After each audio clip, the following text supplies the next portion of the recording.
شوہر پردیس میں رہتا تھا تو میرا دیور کے ساتھ تعلق بن گیا۔ میں دیور کے بیڈ پر موجود تھی، میری ساس نے مجھے دیکھ لیا، پھر میں نے اور میرے دیور نے۔ میرا نام حمیرہ ہے، میری عمر اس وقت 28 سال ہے۔ 4 سال پہلے میری شادی شکیل کے ساتھ ہوئی تھی۔ شکیل کی فیملی میں ٹوٹل 3 ہی افراد تھے: شکیل، اس کا چھوٹا بھائی عقیل اور ان کی بوڑھی والدہ۔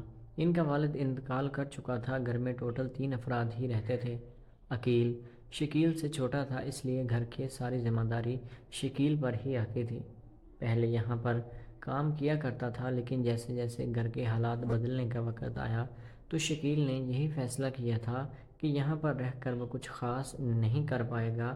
اسے اپنے حالات کو بہتر کرنے کے لیے اور زندگی پرسکون بنانے کے لیے بیرون ملک ہی جانا ہوگا۔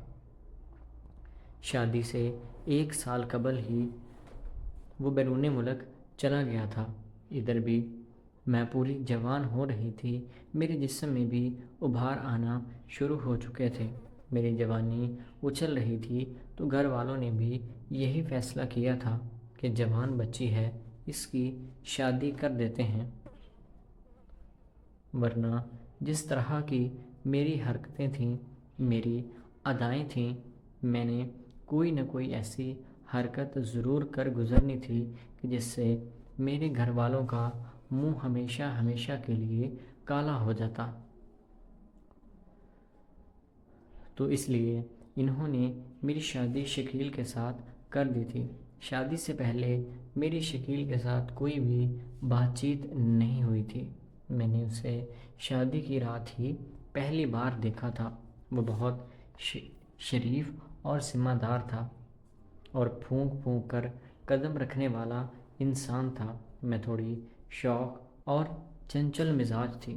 میرے منہ میں جو بھی آتا تھا میں بک دیا کرتی تھی، لیکن شکیل اسے بڑی سمجھداری سے سنتا تھا اور مجھے سمجھانے کی بھی پوری کوشش کیا کرتا تھا۔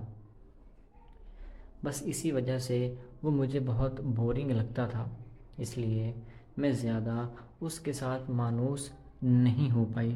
شادی کے 2 مہینے بعد ہی شکیل کو واپس چلے جانا تھا تو وہ وہاں واپس چلا گیا۔ کچھ دن تو مجھے تھوڑا برا بھی محسوس ہوا کہ اب میں اس گھر میں اکیلی کیا کروں گی، اور میں شادی کر کے اس کے لیے آئی ہوں، جس کے لیے میں آئی تھی وہ خود ہی یہاں پر نہیں رہا، تو اب میری جوانی تو سوکھی پڑی رہے گی۔ اب اس میں بہار لے کر کون آئے گا؟ میں نے شکیل سے بات کرنے کی بھی کوشش کی تھی کہ آپ بیرون ملک نہ جائیں، آپ یہیں پر رہ لیں، میں آپ کے بنا تڑپ تڑپ کر اپنا برا حال کر لوں گی، لیکن شکیل نے مجھے سمجھایا کہ یہاں پر رہ کر گزارا نہیں ہے، انہیں کچھ وقت صبر کرنا ہوگا، اس کے بعد میں واپس آ جاؤں گا اور پھر ہم اپنی باقی کی زندگی بڑی ہنسی خوشی گزاریں گے۔ اور ایک میں تھی کہ مجھے صبر نہیں آ رہا تھا، اس سے تو میں نے بھیج دیا تھا، لیکن اب گھر میں صرف میں، عقیل اور میری ساس ہی بچے تھے۔ میری ساس بہت شریف عورت تھی، وہ بھی اپنے کام سے کام رکھتی تھی، کبھی اس نے میرے معاملے میں بولنے کی کوشش بھی نہیں کی، اور اس لیے مجھے اس کے ساتھ کوئی خاص مسئلہ بھی نہیں تھا۔ میرے دل میں جو آتا تھا میں کرتی تھی۔ عقیل کی عمر 18 سال رہی ہوگی، وہ بہت بگڑا ہوا بچہ تھا۔ مجھے کوئی اسی طرح کا چاہیے تھا جو کہ میرے شوق پورے کرتا، مجھے گھمانے کے لیے لے کر جایا کرتا، میرے ناز نخرے اٹھاتا۔ مجھے وہ چیز عقیل میں نظر آئی تھی، کیونکہ مجھے وہ اس طرح کا دکھائی دیتا تھا کہ اس میں وہ چیز موجود ہے۔ اب میں آہستہ آہستہ عقیل کی طرف مائل ہونے لگی تھی۔ میں ہر وقت اسی کے ساتھ باتیں کرتی رہتی تھی، اسی کے بارے میں سوچنے لگی تھی، اور وہ بھی میرے پیچھے پیچھے پھرنے لگا تھا، کیونکہ وہ بھی پورا جوان ہو چکا تھا اور تھوڑی ورزش بھی کیا کرتا تھا۔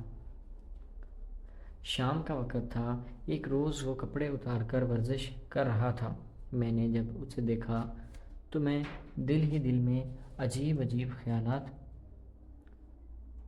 آنے لگے۔ میرے ہوش گھوم رہے تھے۔ جب میں نے اس کی طرف دیکھا میرے دل میں یہی آیا تھا کہ کیوں نہ ہو، جیسے تیسے کر کے میں عقیل کو پالوں گی اور اپنی مرجھائی ہوئی جوانی کو دوبارہ زندہ کروں گی۔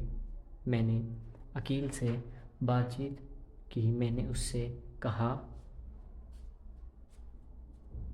کہ عقیل، کیا بات ہے، تم بہت فٹ لگ رہے ہو۔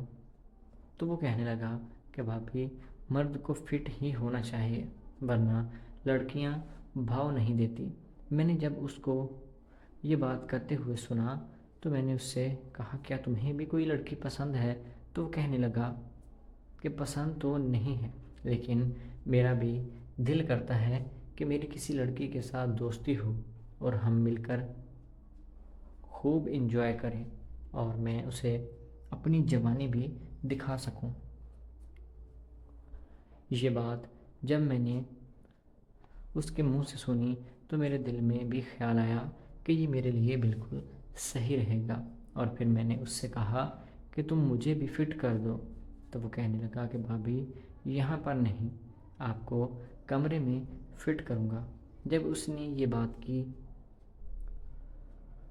تو میں اسے پکڑ کر اپنے کمرے میں لے گئی۔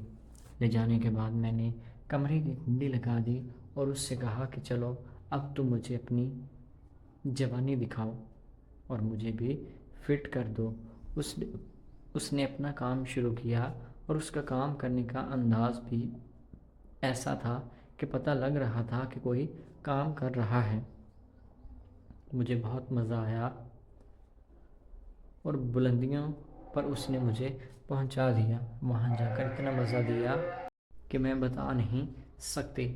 میرے جسم کے ایک ایک حصے میں عقیل نے جان ڈال دی تھی۔ وہ مزہ مجھے شکیل سے کبھی نہیں ملا تھا جو کہ میں نے عقیل سے پایا تھا۔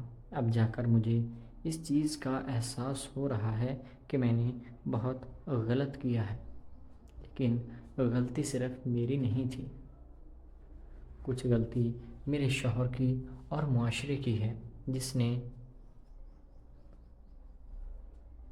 اس رواج کو عام کیا کہ شادی کر کے آتے ہی 2 مہینے کے بعد شوہر اسے چھوڑ کر چلا جاتا ہے۔ اب وہ اپنی ساری جوانی بیرون ملک میں گزار لیتا ہے۔ عورت یہاں پیچھے سوکھی اس کی یادوں میں بوڑھی ہو جاتی ہے۔ بڑھاپے میں جب وہ اکٹھے ہوتے ہیں تب کرنے لائق کچھ نہیں رہتا سوائے پچھتاوے کے۔